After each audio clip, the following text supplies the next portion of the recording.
So, this has been an interesting time in my life, and so often I have found that in those most desperate moments of intense grief and sorrow, it awakens a hunger to know more of God and to be closer to Him during those times. And I know that I am not the only person to ever struggle with these things. And it brings us to a place of asking some difficult questions. God, why is this happening? Why is this happening to me? God, how can you allow things like this to go on? God, where are you in the situation that I'm going through?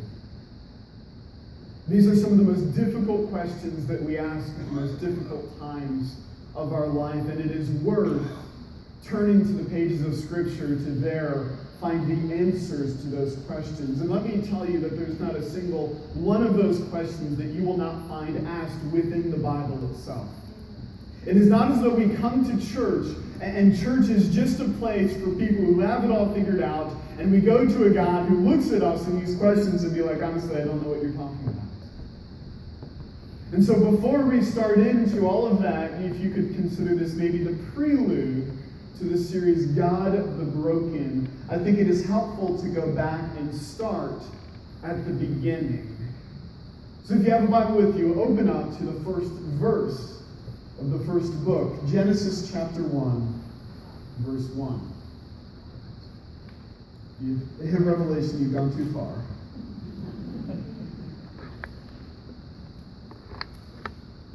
In the beginning, God created the heavens and the earth. Now, the last 2 weeks, we talked about the Bible and what it is and the responsibility that it carries. Because if these are the words of God, then it creates a burden for us as we hear those words to either accept them or reject them. What are we going to do with what God says to us? But the Bible also talks about a different kind of message that is sent to us. Walk outside and look up. Now this is very, you would use, if you want to use a church word, specific revelation.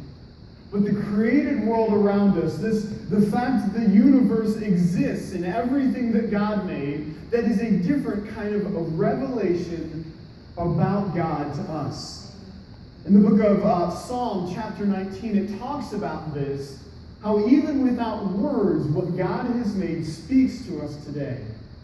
Psalm 19 says, the heavens declare the glory of God, the skies proclaim the work of his hands. Day after day, they pour forth speech. Night after night, they reveal knowledge. They have no speech, they use no words, no sound is heard from them, yet their voice goes out into all the earth, their words to the ends of the world.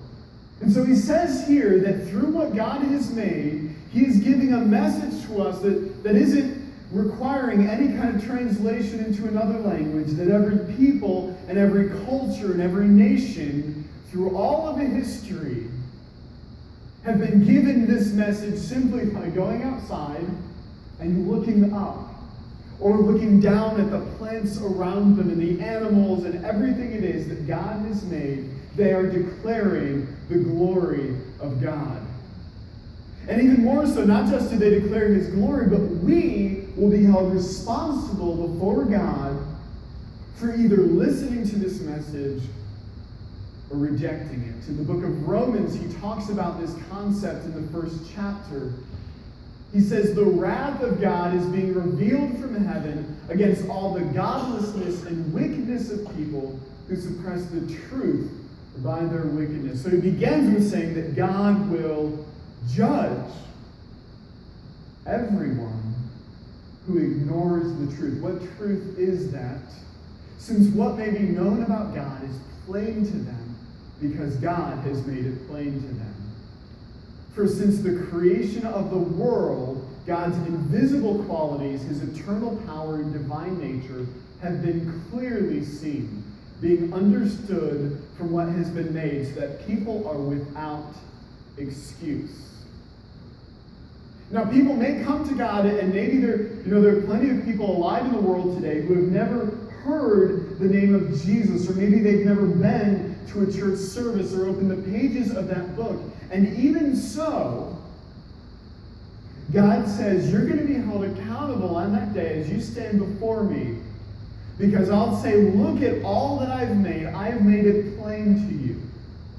And so we look, there is not a culture out there through history on the planet that hasn't looked around and said that there's something more to all of this than just what we see. That has been the universal conclusion of human societies. We've looked around and said there's something more. And God says we will be held accountable for that. And so even though we can't look up into the skies, it's not as though God spelled out like Jesus in the stars.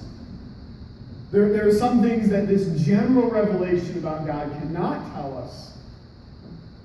But it can tell us at least three things about who God is, just looking at the world that he has created. God is powerful. He is wise. And he creates beauty. The first, that God is powerful. It is hard sometimes for us to get a scale of the things that God has made. We just drove through St. Louis and got to see the arch. First time I saw it in person. And it was kind of impressive. I mean, you see it on a postcard and it's like, okay, big deal. It's a big curve. But I guess seeing it in person, kind of getting a sense for the architecture and the planning that went into it. We might think of the planet Earth as being pretty big. Can you see there? Well, that's Africa. Just imagine how tiny a dot our little town would be on the far side of the globe there. And then considering the scale of the solar system, how tiny the planet Earth is compared to the sun. It would be that dot right there, not the ladybug. Dot right there. That's the size of the planet Earth compared to the sun. And even in our solar system, as massive as the sun is, it's really only a mid-sized star. And so you compare the sun to the size of Canis Majoris. This is one of the largest stars that we've seen. The sun looks like a tiny dot again. Can you imagine how small Thayer is there compared to that speck of a speck? And so we look out into the stars and we see a scale that our minds can't really wrap themselves around. And not only do you have stars that are massive, you have things like pulsars and quasars and just exotic ways of fusion carrying itself out. And they're organized by the billions into things called nebulas. These are where stars are born, and galaxies. And in our galaxy, there's roughly 100 billion stars. Just in the one galaxy. To imagine the scale of that. And then we look into the night sky, and you see these specks. This is from the Hubble telescope. If you ever want to get a sense of scale and the grand design of the universe, go and look up the Hubble telescope. NASA, they've got a web page, and you can look at full resolution images of all of this. What you're looking at here, each of those little specks is not a star. Those are galaxies. Each of those containing roughly 100 billion stars. And all of that represents about a postage stamp size of the night sky. And so just in what we've been able to observe so far, estimates are all over the place, but there are about 100 billion galaxies, each of them containing 100 billion stars that we've seen. It almost gets large enough where it stops making sense. I've heard this comparison. If you go out to the beach and pick up a handful of sand, understand that there are roughly 100 stars in creation for every grain of sand on the planet. All of this, my favorite line from Genesis chapter 1, Genesis 1:16, it says that God also made the stars. That's it. Almost as an afterthought. All of those billions and billions of systems of stars. It says that God created by just speaking words. So we look up into the night sky, and we see that whoever is responsible for this is powerful on a scale that I can't even begin to understand. Not only is the universe big, but it was also designed very carefully for life. And I'll just give you a warning, science content ahead. Hey, I was a biology student originally, and so I don't often get to use this stuff. But the universe exists and allows for life, and that's incredible. A lot of times people ask me, how can I know that there is a God? Do we have any reason for believing that there is a God other than just a vague hope? Let's just hope it's true. And I would say for me, this personally is the most convincing argument that I have found when you talk about evidence for the existence of God. So I'm going to introduce you to, this is Lucky the fish. Now, Lucky the fish is alive, but if you just take him and set him out on the counter, he'll die pretty quickly. So he needs an environment around him that allows him to live. And see, when we talk about the existence of God and the way the universe looks, if there is no God, then the environment of the universe is one that happened by pure chance. It would have to be set randomly with no guiding hand, no creating mind behind it with a specific end in sight. The universe happened by random chance. And so what happens if we take for a fish and we create a universe or an environment around it that is random? Christine, help me with this. Okay. Let's say I'll spot you a bowl, all right? And you take that bowl for your fish and you just fill it with random elements from the periodic table. What do you think you would end up with? See, most of those, actually all of them, are quite toxic to Lucky there. And so if we just fill a bowl with random elements from the periodic table, we're going to get nowhere fast. Even if I start with water and add a few other chemicals, say like Mountain Dew, please don't fill a fish bowl with Mountain Dew with a fish in it. You will die. So even if I begin with water and throw just a few other things in there, I'm still getting a dead fish.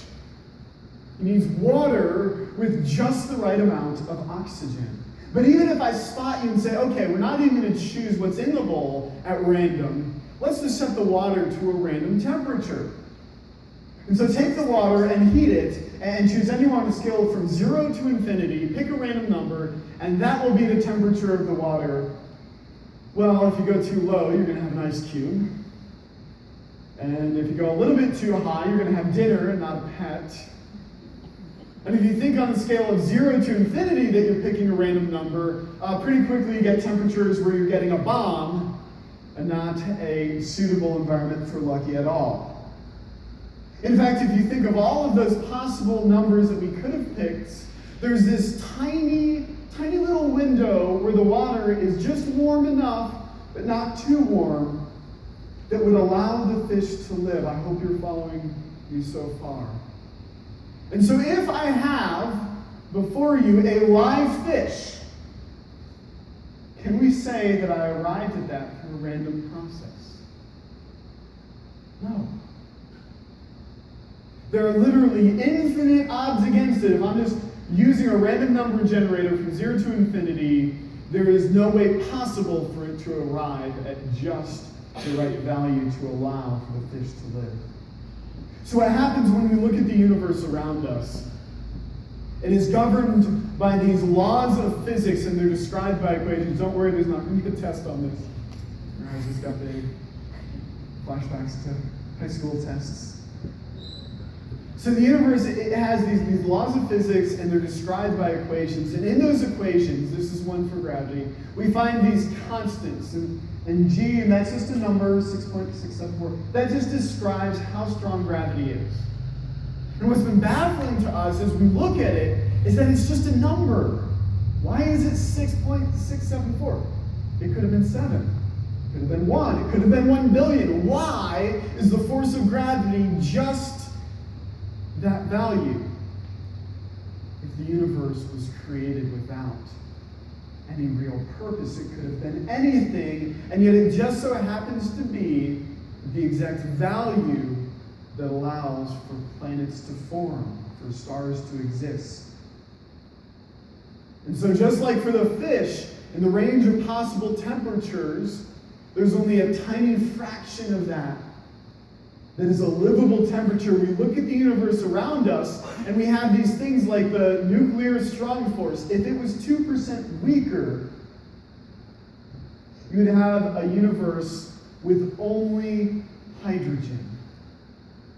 If it was 2% stronger, no atoms would exist at all. See, either of those, 2% variation in either way, gives you a universe that is sterile. There is no life possible in it. And yet, out of an infinite number of possible values, it just so happens to fall in the exact range that allows for the universe that we see, one that is structured and ordered, and it has stars and complex chemistry that allows for our life to exist.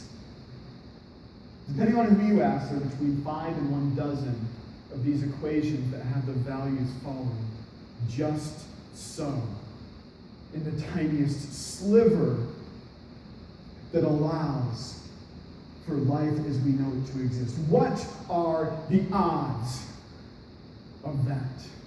We might say, oh, well, we just got lucky, like winning the Powerball lucky. No, that's easy compared to this. You're talking on a scale of infinity. And even me winning every single lottery game ever would not even compare to the odds that we see present just in the fact that we're living and breathing today, and the universe has not torn itself to pieces from the moment that it started.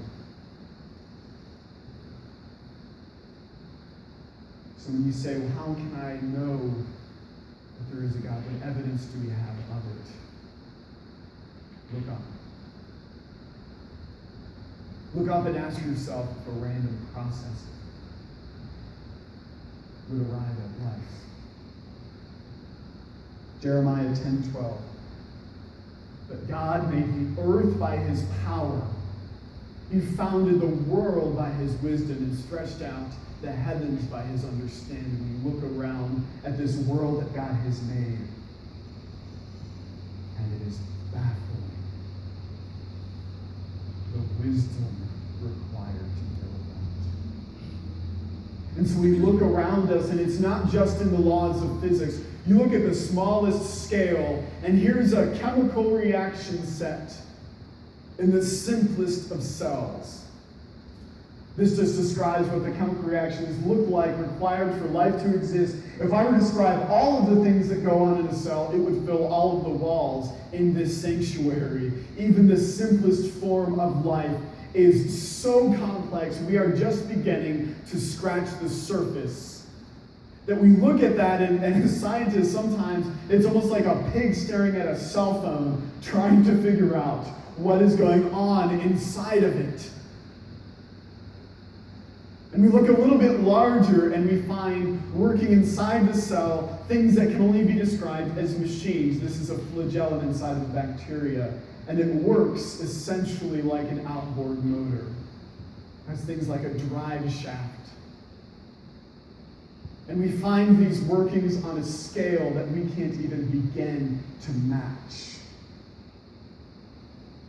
And beyond that, you have such an incredible diversity and creativity in what God has made. And let me just share with you about spiders.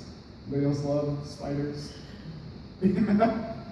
Even within the world of spiders, I've always been fascinated by the natural world. You have this is the diving bell spider. It has a specialized web that it uses to capture air bubbles to bring oxygen with it, and it lives underwater with that. This is the bola spider, and at the end of its strand of silk, it has a little sticky ball of silk, and it'll actually sit there and dangle that in midair, and as it sees an insect coming near it, it will twirl it in a circle and throw it and hit the insect, and the sticky ball will catch it and it'll pull it in and eat it. That is incredible. The diversity that we see. This is just within the world of spiders. This spider is actually the tiny dot at the head. This spider, in order to ward off predators, it makes decoy spiders. It builds in its web. It takes little bits of leaf and other stuff that it finds, and it builds a larger looking spider so that predators say, oh, that's a big spider, I'm staying away. It creates its own defense. And again, some of you are not into spiders. You have to admit that this spider at least is cute. This is the peacock spider. Come on, Sarah. Is it cute a little bit? It is staggering, the diversity and beauty of what God has made. We find things that are incredible. There is a wood frog in North America that during the winter in this time of year, it freezes solid and its heart stops beating. And yet when spring comes, it returns to life. It thaws out. You could literally take them, throw them in the freezer, knock on them, solid as a piece of wood, and then thaw them out, not in the microwave. Thaw them out, and they'll start jumping around again. This is one of my favorite animals, the horned lizard. It makes Chuck Norris look like Winnie the Pooh. When this thing feels threatened, it will shoot blood out of its eyes at you.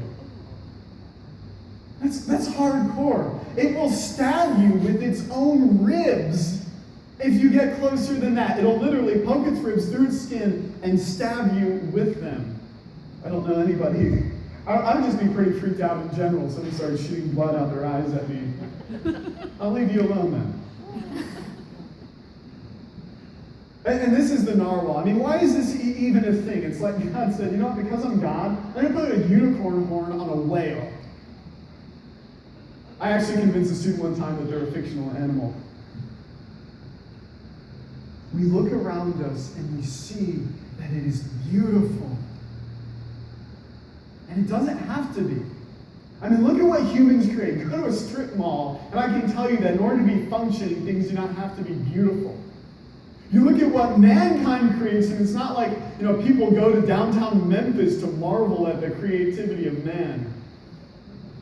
But we look around us, and we see staggering beauty on every scale, from the smallest lizard in the leaves of a plant to the greatest scapes around us. It is staggering in its diversity, and around every corner there is something new and beautiful and interesting and majestic.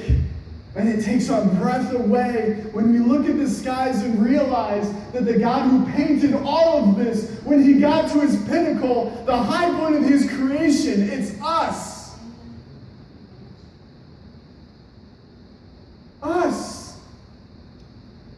The God who makes stars so big we can't even fit ourselves on a map in comparison to them. The God who created life at its smallest scale, at the end of creation, the high point, the highlight that he hits, is the creation of us in his image that is staggering.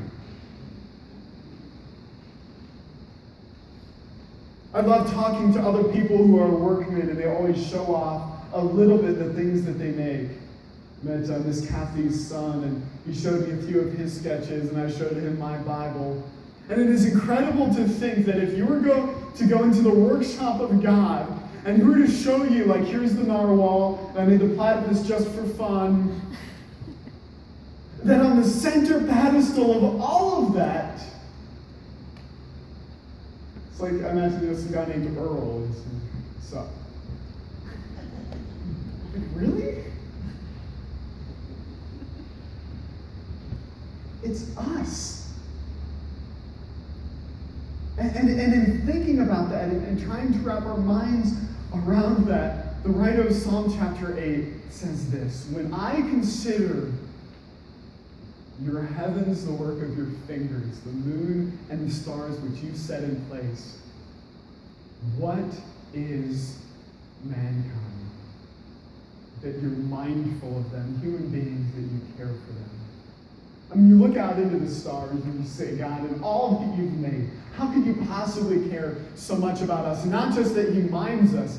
He says, you've made them a little lower than the angels and crowned them with glory and honor. You made them rulers over the works of your hands. You put everything under their feet. That God makes all of this for us. I mean, we go out and we see a sunset, and the beauty of that.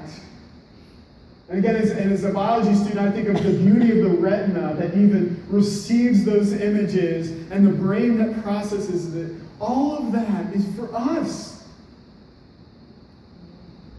That God created in the beginning these star systems that we wouldn't even be able to see for years and years, with the knowledge that one day we would develop the ability to look out into the universe and just go, wow.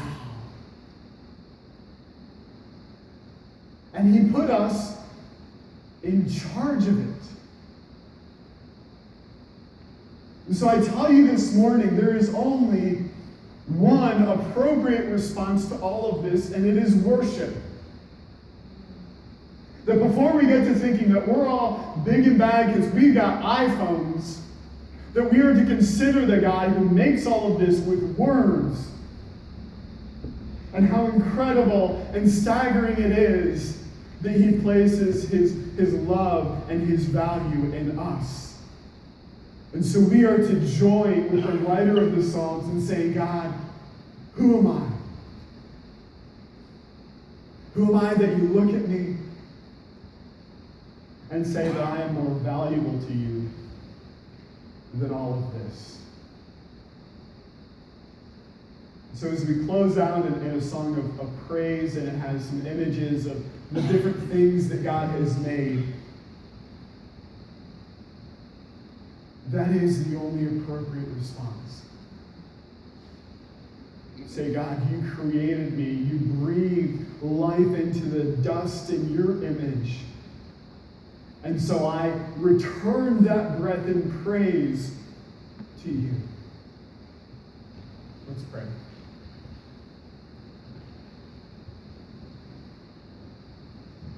God, there is so much of what you have created and the things that you've made that we are only now beginning to understand.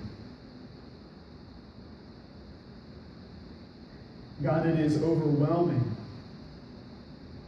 to look from the smallest scale to the largest star system and see your power displayed. Your wisdom and the beauty that you chose to create. God, remind us of this. That even as we look out and we see all of that, that the same God calls us his children, his prized possession, his beloved. So we return to you all praise. You are worthy to receive honor and glory and power because you created all things. In Jesus' name, amen.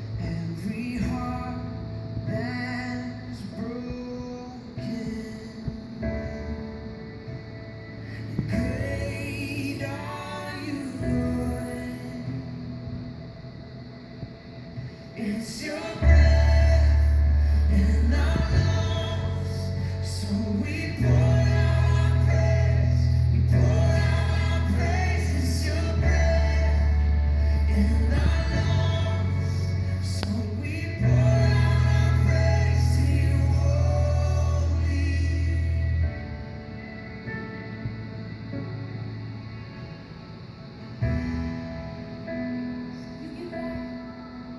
You give life.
Jesus.